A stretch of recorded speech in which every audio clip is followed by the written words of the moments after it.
June 15th, 1944. Saipan, Mariana Islands. Dawn. The dark blue Pacific heaved like a living thing as the U.S. Navy's Fifth Fleet opened fire in what would become one of the most decisive battles of the Pacific War. Battleships that had survived Pearl Harbor now stood in a line stretching across the horizon, hurling thousands of shells into the narrow jungles of Saipan. The island was only 12 miles long and 5 miles wide, yet it would become the graveyard of an entire Japanese garrison and the birthplace of one of the most astonishing small unit stands in American military history. Within hours of landing, U.S. Marines discovered what intelligence had underestimated for months. The Japanese 43rd Division and 47th Independent Mixed Brigade had turned every hill, every ravine, every coconut grove into a fortified labyrinth. Caves honeycombed the cliffs. Machine guns were placed to create interlocking kill zones, and artillery positions were buried so deep under coral that naval bombardments merely shook dust from their ceilings. General Yoshitsugu Saito, commander of the island's defense, issued a proclamation before the first American troops stepped ashore. "You will fight to the end. There will be no withdrawal. In death, you will stand as a shield for the Emperor." For the men of the U.S. 27th Infantry Division, especially the 105th Infantry Regiment, these were not empty words. They were prophecy. By late June, after days of advancing yard by yard through swamps and razor-sharp coral, the front line stretched toward the small village of Tanapag on Saipan's western coast. The terrain ahead, however, hid a catastrophe waiting to happen. A massive Japanese counteroffensive being prepared under total secrecy. Captured diaries later revealed the scale of the enemy's plan. Survivors of the Japanese 136th Infantry Regiment wrote that their commanders had ordered a final, all-or-nothing charge, a multi-regiment night attack meant to split the American front and drive the 27th Division into the sea. But there was one American unit standing exactly in the path of this coming storm. 2nd Battalion, 105th Infantry. 432 men. Commanded by Lieutenant Colonel William J. O'Brien. Over the next 36 hours, these 432 soldiers would be surrounded, isolated, and cut off from the rest of the division. They would hold off more than 3,000 attackers, including infantry, engineers, and surviving tank crews. And they would fight until virtually none of them remained. For decades, their stand remained overshadowed by the larger story of Saipan. Few outside military history circles even knew the battalion existed, and fewer still understood the impossible odds they faced. But their stand was real. Their story was recorded by survivors, naval observers, and war correspondents, and the ground where they fell is still scarred today. It began on July 6, 1944, the night the island erupted. July 6, 1944, Saipan. 03 Juicer hours. The jungle was unnaturally still when it began, a silence so complete that veterans later said it felt like the island itself was holding its breath. Lieutenant Colonel William O'Brien, commander of the 2nd Battalion, 105th Infantry, sensed something was wrong long before the first rifle shot cracked the air. He walked the line with a flashlight lens covered by tape, speaking quietly to the men in their foxholes. He told a sergeant from E Company, "They're not done yet. Something big is coming." He was right. Moments later, the darkness to the north lit up with hundreds of flickering lights, torches carried by Japanese officers coordinating movement through the ravines. At first, the Americans thought they were watching isolated infiltrators. Then, the torches multiplied. Then they began to move in waves, and then, as if a single unseen signal rippled across the jungle, they all went out at once. For a heartbeat, everything returned to silence. Then the earth shook. A roar erupted from the jungle that no living American soldier had ever heard before. Thousands of voices shouting in unison, the guttural battle cries of the Japanese infantry charging through the darkness. Beneath it came the metallic clatter of bayonets, the grinding of tank engines, and the high-pitched keening of knee mortars being fired blind into the night. The largest banzai charge of the Pacific War was coming straight at the 105th Infantry Regiment, directly at O'Brien's battalion. More than 3,000 Japanese troops, including fragments of the 43rd Division, 136th Infantry Regiment, naval forces, construction troops, and wounded soldiers who strapped bandages tight and joined the charge with crutches, surged forward in a human tidal wave. Diaries recovered after the battle revealed that General Saito had issued his final order: "We will advance to the enemy positions and die an honorable death." The 2nd Battalion's forward lines, barely 400 men, were about to face a force nearly 8 times their size. The line collapses, but O'Brien stands firm. The first impact struck F Company. A wall of bayonets smashed into the foxhole line, overrunning the outer perimeter in seconds. Machine gun teams were killed before they could fire a second burst. Some soldiers were pulled from their positions and bayoneted instantly. The company commander, Captain Martin Parker, was killed while trying to direct fire. Within minutes, F Company ceased to exist as an organized unit, but O'Brien refused to break. He moved between companies under fire, rallying men, repositioning machine guns, and shouting over the chaos, "Hold your ground! We stop them here!" Japanese infantry poured across the battalion's left flank, pushing toward the rear command post. Runners brought conflicting reports, but all said the same thing. The battalion was being surrounded. Ammunition was running low. Communications with the 1st and 3rd Battalions had been cut. The enemy was appearing inside the perimeter itself, slipping through gaps faster than they could be closed. For most units, this should have been the moment of collapse. For O'Brien's battalion, it became the moment of defiance. The Americans turned the line into a wall of Fire Staff Sergeant Thomas Baker, already wounded from previous engagements, refused evacuation and positioned himself at the most exposed bend of the line. Armed with a Browning automatic rifle, he fired until the barrel glowed red, cutting down waves of attackers who charged directly at his foxhole. Another soldier, Private First Class Gerald Johnson, set up a .30 caliber machine gun atop a fallen coconut log and kept firing even as mortar fragments tore into his legs. He later recalled that he remembered almost nothing except the feeling of the gun jumping under his hands and the flashes of figures illuminated by the muzzle. Meanwhile, O'Brien personally directed a 37mm anti-tank gun crew firing canister rounds, each shell spreading hundreds of steel balls like a giant shotgun blast.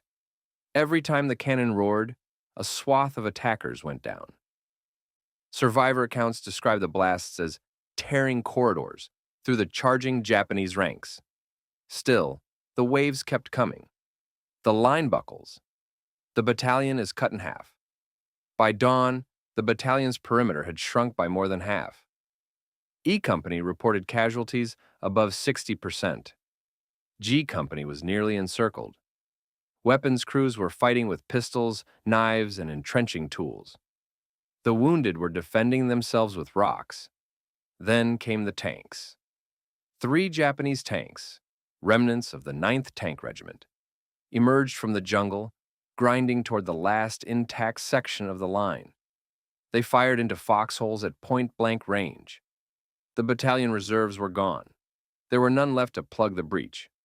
O'Brien sprinted toward an abandoned bazooka, loaded it himself, and fired from just yards away. The rocket tore into the tank's hull, sending flames pouring from the turret. He reloaded and struck the 2nd tank. The 3rd was disabled by a satchel charge thrown by Private Robert Satz, who lost his arm in the act. The tanks were stopped, but the infantry kept coming. A battalion reduced to a company, but still fighting by 08 Saun, fewer than 120 men remained battle-capable. Many of them were bleeding, exhausted, operating with half-empty ammunition pouches. Japanese troops breached the line again and again, only to be thrown back by desperate counterattacks. O'Brien gathered the remnants of 3 shattered companies, formed a ragged defensive ring, and shouted, "This is our stand. No further." Dispatches from the regiment's headquarters later recorded what radio operators were hearing. "Enemy everywhere. Holding as long as we can. Tell them we did our duty." The battalion was disappearing in real time, but refusing to break. They were no longer fighting to win. They were fighting so the enemy could not pass. July 7th, 1944, Saipan. Just after 9:02. The morning sun rose over a battlefield that no longer resembled a military position. What had once been the perimeter of the 2nd Battalion, 105th Infantry, was now a maze of shattered palm trunks, overturned foxholes, burning tank hulls, and bodies, American and Japanese, lying side by side in the torn earth. Smoke from the earlier shell impacts hung low over the ground like a permanent dusk. But the fight wasn't over. It was only entering its last phase. "We are surrounded on every side." Radio contact flickered in and out, buried by static, sometimes completely lost. But one message from O'Brien's headquarters reached the regimental net clearly, a final testimony to the scale of what they were facing. "Large enemy force inside the lines. We are surrounded on every side. We'll hold until the end." This was not exaggeration. It was literal truth. By mid-morning, Japanese forces had completely enveloped the last pockets of American resistance. What was left of O'Brien's battalion was now fighting in isolated clusters. A dozen men here, 8 there, 3 or 4 defending a hole or a stump as if it were a fortress. In the center of the shrinking perimeter, Lieutenant Colonel William J. O'Brien moved on foot from group to group, refusing the pleas of his staff to pull back. He had emptied his pistol hours earlier and was now carrying an M1 rifle taken from a fallen private. Every survivor would later recall the same image: O'Brien standing in the open, rifle in hand, firing and shouting orders as if he commanded a full regiment. Thomas Baker's last position. Further to the rear, Staff Sergeant Thomas Baker, already bleeding heavily and unable to walk, was dragged out of the fight by 2 soldiers who refused to leave him behind. But Baker refused to be moved again. He ordered the men to prop him against a tree with a loaded M1901 pistol and leave him a handful of magazines. When they hesitated, he told them with quiet authority, "I don't want to slow you down. Go. Fight." They obeyed. Hours later, when American forces retook the area, Baker was found exactly as he had been left, sitting upright, pistol empty, surrounded by 8 enemy soldiers he had killed in his final minutes. O'Brien's final stand. By 10, only a few dozen American soldiers were still able to fight. Ammunition was almost gone. The Japanese had infiltrated every fold of the terrain, firing from behind rocks, from inside shell craters, from the tops of broken palm trunks. O'Brien gathered the last remnants of his headquarters company, clerks, radiomen, cooks, anyone still capable of holding a rifle, and formed them into a final defensive ring around the battalion command post. Eyewitness Private Harold Fricke later said, "He stood in front of us, not behind us. He looked like he had decided he would die standing." A wave of Japanese infantry swept toward them. Machine guns tore through the ring. Men fell where they stood. O'Brien remained upright, firing until his rifle bolt locked back on an empty chamber. Instead of retreating, he grabbed the nearest weapon, a .50 caliber machine gun mounted on a wrecked half-track. Bloodied, exhausted, half-deaf, he climbed onto the burning vehicle and began firing the gun from the hip as if it weighed nothing. Survivors said they could see the belt of ammunition feeding through the gun, disappearing into the receiver as O'Brien raked the advancing line. He held the position alone until the last belt ran dry. Only then did he fall, shot multiple times, still holding the grips of the .50 caliber. Silence at last. By noon, the battlefield felt eerily quiet. The charge had finally broken. Reinforcements from the 106th Infantry pushed into the area hours later and found only fragments of the 2nd Battalion still alive. The fighting had ended not because the Japanese had chosen to stop, but because they no longer had anyone left to continue. More than 3,000 Japanese soldiers had launched the charge. Almost all of them died, and so had nearly all of the 432 men of O'Brien's battalion. Official reports listed the battalion as overrun, but that word did not capture what had truly happened. The 2nd Battalion had not been defeated. It had simply been consumed by the scale of the attack. It had fought until there was nothing left to fight with, the price of holding the line. Later, when the battlefield was surveyed, officers from the 27th Division were stunned by what they saw. The areas held by the 2nd Battalion were so densely packed with enemy bodies that burial teams described it as impossible to walk without stepping on them. The last stand of the 105th Infantry did not stop the banzai charge alone, but it absorbed it. It slowed it. It bled it dry. And it saved the lives of thousands of Marines and soldiers positioned behind them, who would have been overrun if O'Brien's men had broken. Medals that could not replace the men. Of the small group of survivors who returned to the American lines, several were hospitalized for weeks. Many never recovered psychologically. They had seen a battalion die around them. They had held their positions not because they expected to survive, but because they understood that if they retreated, the line would collapse for miles. 3 Medals of Honor were awarded for that single morning. Lieutenant Colonel William J. O'Brien, for leading from the front until his last breath. Staff Sergeant Thomas Baker, for choosing to die fighting rather than risk another man's life. Private First Class Gerald Johnson, for manning a machine gun under direct assault until he was killed. Their awards told only part of the story. The rest was written on the ground they defended. July 8, 1944. Saipan. When the sun rose over the western slopes of Mount Tapochau, the battlefield that had consumed the 2nd Battalion, 105th Infantry finally came into full view. Not as a place where men had fought, but as a place where men had ceased to exist.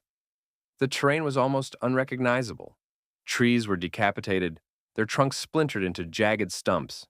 Shell craters overlapped each other like scars. Burning tank wrecks still smoldered.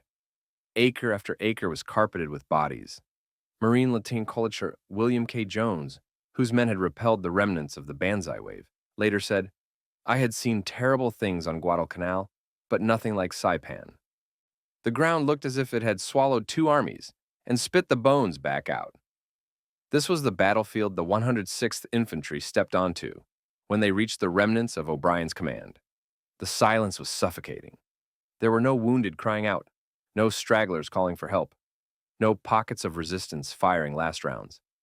Only the faint crackle of burning equipment and the tapping of loose metal in the wind, and then, among the ruins, survivors. The men who lived through the impossible. They were few. A handful of men who had crawled, hidden, feigned death, or simply endured the impossible.